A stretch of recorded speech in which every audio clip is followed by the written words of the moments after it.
अब तुम्हारी बारी है, तुम्हें कुछ करना हो। मैं आपका साथ नहीं दूंगी आंटी को धोखा देने में। कुछ बातों का कोई जवाब नहीं होता। मेरे साथ गलत हुआ है। लुइस मुझ पर बहुत गुस्सा होगा। तुम्हारे शौहर ने इस रिश्ते को कबूल करने की कोशिश की है।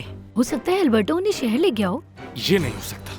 अल्बर्टो और मरीना का तो ब्रेकअप हो चुका है। अल्बर्टो किससे प्यार करता है और किससे नहीं, मुझे इसकी कोई परवाह नहीं। कभी कोई अमीर इंसान किसी गरीब आदमी से प्यार नहीं कर सकता। हम बहुत अलग होते हैं। मुझे अगर किसी चीज की परवाह है तो वो पैसा है जो इस खानदान के पास बहुत है। ऐसा है तो तुम उस औरत को समझा देना कि अपनी जबान काबू में रखे। वो तुम्हारे घर पे है या नहीं?